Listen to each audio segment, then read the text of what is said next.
우리의 믿음 11번째 구원의 안전에 대해서 살펴보도록 하겠습니다. 사실 이 부분은 별로 많이 시간을 투자할 필요도 없습니다. 왜냐하면 너무나 확실하고 반복적이기 때문에. 그래도 다시 한번 같은 마음으로 한번 읽어보도록 하겠습니다. 시작. 우리는 한 번 구원받은 성도는 영원히 멸망하지 않음을 믿는다. 오늘 반복적인 겁니다.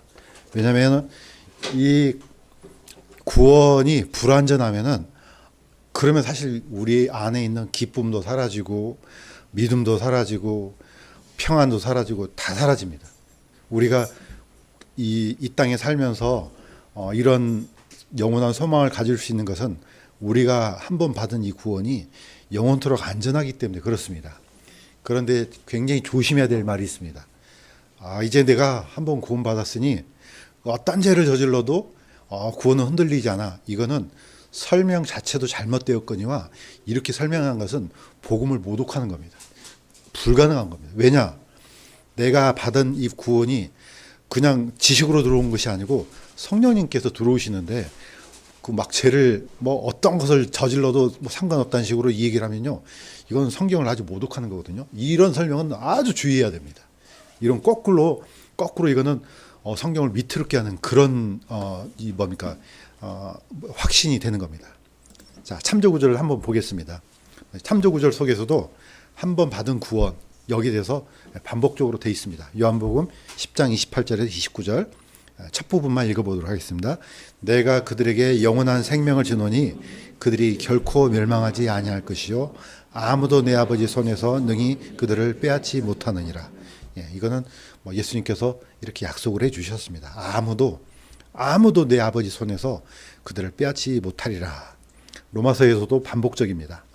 내가 확신하노니 사망이나 생명이나 천사들이나 정사들이나 권능들이나 현재 있는 것들이나 장래에 있을 것들이나 높음이나 기쁨이나 다른 어떤 창조물이라도 능히 우리를 그리스도 예수 우리 주 안에 있는 하나님의 사랑에서 떼어놓지 못하리라.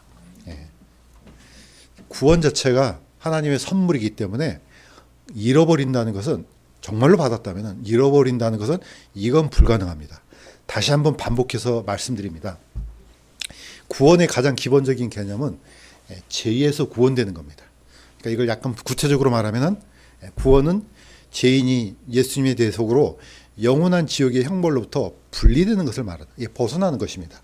또 능동적인 관점에서 말하면은 구원은 죄인이 예수님의 피로, 보혈로, 대속으로 하나님과 영원히 연합되는 것을 말한다. 그러니까 분리는 죄로 인해서 멸망받을, 죄로 인해서 형벌받을, 죄로 인해서 지옥 갈, 여기서 완전히 분리되는 것을 의미합니다. 자, 능동적인 관점에서는 예수 그리스도의 피로서 하나님과 영원히 연합하는 것을 말합니다. 이거는 흔들려서는 안 되고 흔들릴 수도 없습니다. 성경이 이런 것은 너무나 분명하게 얘기를 합니다. 이것도 역시 또 반복적인 겁니다. 히브리서가 왜 중요하냐? 유대인들은 이 사실을 몰랐어요. 그러니까 끊임없이 반복했어요. 반복.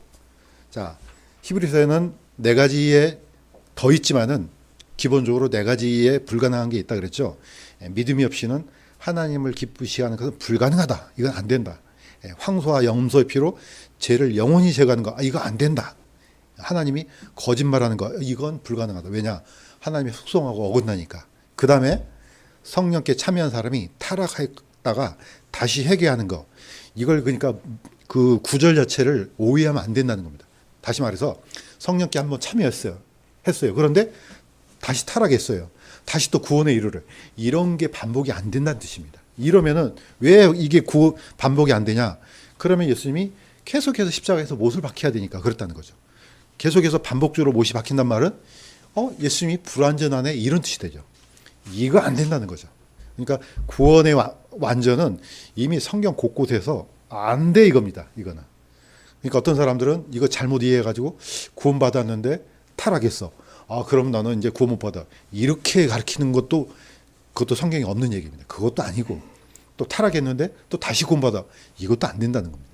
이때 말한 타락은 우리의 육신이 약해서 타락했다, 이런 뜻이 아니고 완전히 떨어져 나갔다가 다시 구원받은 거, 이거 안 된다는 겁니다. 자, 영원한 생명. 이미 이 용어 자체에서 증명하고 있습니다. 영생이라는 것 자체가 한번 받으면 영원해야죠. 예. 영생을 받았어요. 그런데 잃어버렸어요. 그런데 또 받아요? 그건 영생이 아닌 겁니다. 요한복음에 분명히 내가 그들에게 영원한 생명을 주노니, 예, 영생을 주노니, 이터널 라이프를 주노니 그들이 결코 멸망하지 않을 것이요. 또 아무도 내 손에서 빼앗지 못하리라. 계속 반복되지 않습니까? 자, 왜 그러느냐? 구원은 선물이기 때문에 그렇습니다. 예, 선물을, 아니 세상에 선물을 줬다고 빼앗은 사람이 있습니까? 그건 선물이 아니죠. 그거는 내가 어떤 일을 해서 받았어요. 그러면은 체크해 보니까 이거 일이 좀 마음에 안 들어? 그때는 뺏을 수도 있어요. 그런데 선물은 그 사람의 일하고 상관없이 주는 거죠. 그러니까 선물은 빼앗지 않죠. 아니 아무려면 사람도 그러는데 하나님이 선물로 주셨다가 뺏는다. 이거는 하나님의 속성하고 반대되는 거죠. 이거는 안 된다는 겁니다. 자, 너희는 마지막 때에 드리려고 예비한 구원에 이르도록 믿음을 통해 하나님의 권능으로 보호받고 있느니라. 하나님께서 한번 받은 하나님의 자녀는 보호를 받는다. 자, 이 체인 있잖아요. 가운데는 예수 그리스도의 보혈입니다. 이게 툭 끊어집니까? 안 된다는 거죠.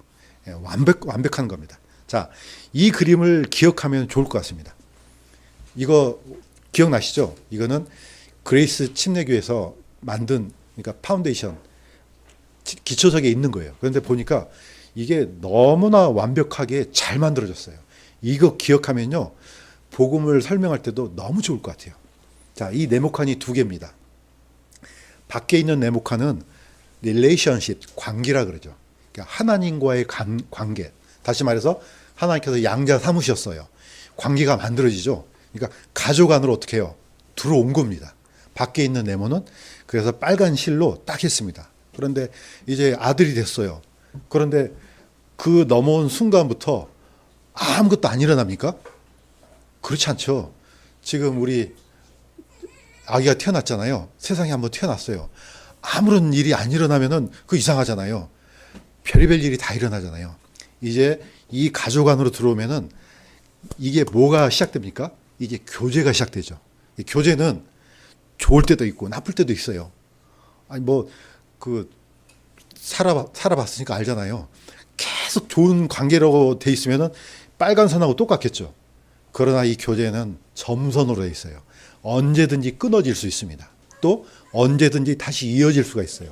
자, 이것을 밖에 있는 선은 관계, 안에는 교제, 밖에 있는 관계는 구원의 안전이에요. 이거는 끊어지지 않습니다. 한번 구원받았습니까? 안전합니다.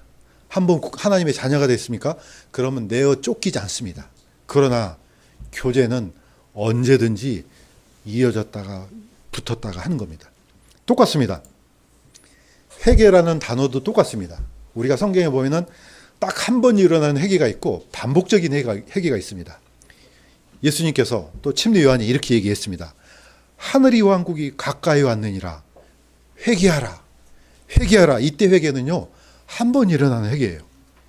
하나님의 통치 안으로 들어오라는 뜻이에요. 하나님의 자녀가 되라는 뜻입니다. 이거는 한 번 일어나는 거죠. 그런데 반복적인 회개가 있어요. 계시록 3장 19절에 보면은 내가 사랑하는 자들을 다 책망하고 징계하노니 그런즉 열심을 내고 뭐라고 했습니까? 회개하라.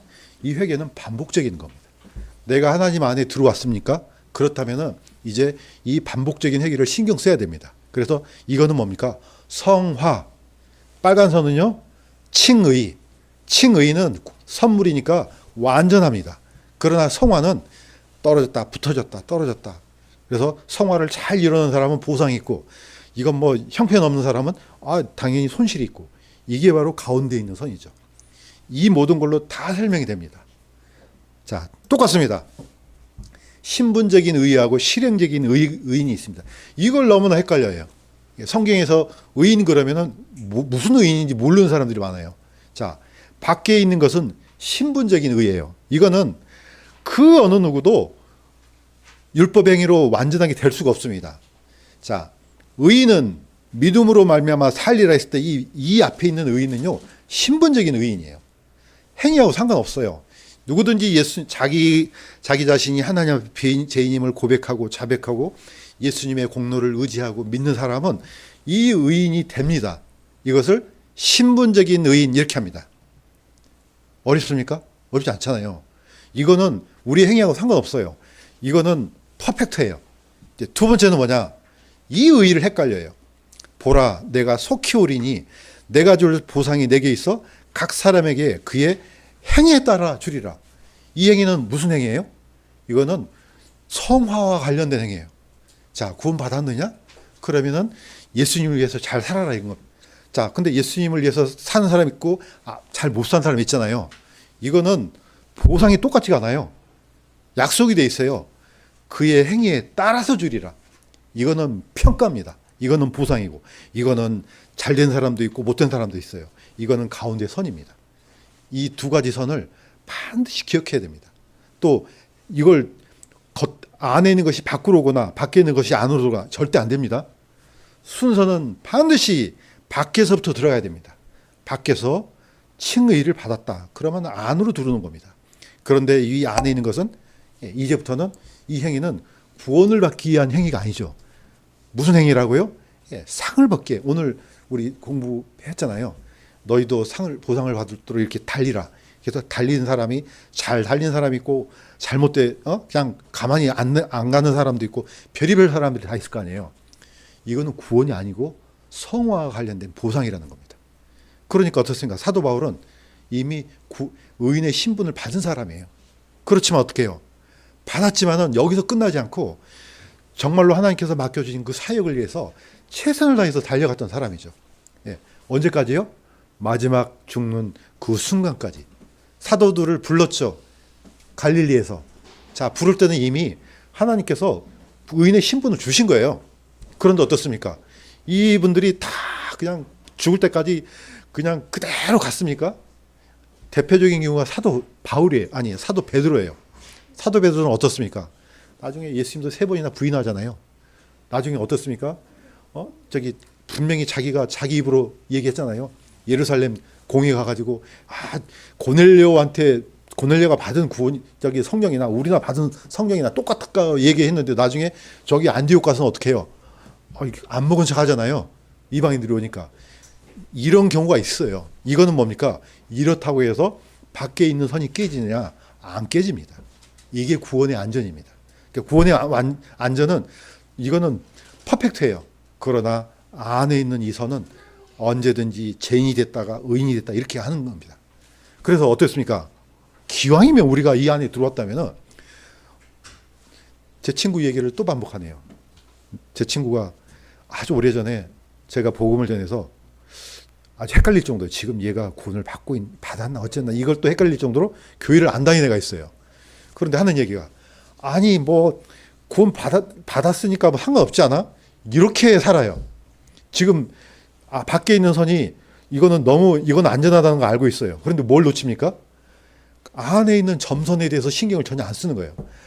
교회 안 나가도 한번 구원 받았으니까 그거 된 거 아니야? 천국 가면 되는 거지 뭐 거기 가서 문지기라도 하면 될 것이지 뭐 이렇게 생각을 하고 있어요. 이건 내가 복음을 잘못 전했구나. 이런 것 때문에 뭐라고 욕을 얻어먹습니까? 이런 것 때문에 구원파라고 욕을 얻어먹는 거예요. 이거 아니라는 겁니다. 성경 그러면은 뭐 이렇게 엄청난 기록을 해놨겠어요? 그냥 구원받고 다 집에서 그냥 자고 놀고 먹고 하지? 아니라는 겁니다. 이거 굉장히 조심해야 됩니다. 이거 우리가 잘못 전했다 하잖아요. 그러면은 우리가 전했던 이 복음 자체가 모독을 받게 됩니다.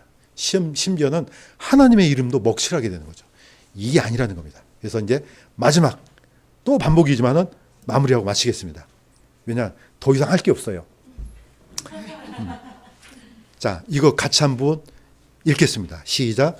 그리스도께서는 다가올 일들에 세상으로 오시되 이 건물에 속하지 아니한 더 크고 더 완전한 성막을 통해 오셔서 염소와 송아지 피가 아니라 자기 피를 힘입어 단 한 번 거룩한 곳에 들어가사 우리를 위하여 영원한 구속을 얻으셨느니라. 몇 번요? 단 한 번. 딱 한 번. 여기 있는 지상에 있는 이 성소가 아니고 하늘 지성소에 올라가셔서 다 끝냈다. 그러니까 어떻게 해요? 영원히 다 갚았다는 겁니다. 그러니까 우리의 이 구원도 영원히 안전한 겁니다. 아예 그걸 보증까지 해주셨어요. 어떻게 해요? 예수님의 부활체. 상처가 그대로 있는 거예요. 이건 뭐냐? 영원히 영원한 증표를 아예 예수님 몸에다가 이 표를 남겼습니다. 왜 하나님이 그거 하나 완벽하게 하지 못하겠습니까? 그러나 제가 볼 때는 일부러 그 상처를 그대로 놔두고 부활하셨다 저는 믿습니다. 왜냐? 누구 보라고? 물론 우리도 보겠지만 누구 보라고요? 하나님 아버지 보세요. 하나님 아버지여 보소서 내 상처가 그대로 있나이다. 보시고 분노를 진노를 거두소서. 언제까지? 영원토록. 영원토록. 그래서 우리의 구원은 영원히 안전한 겁니다. 자, 기도하겠습니다. 하나님 아버지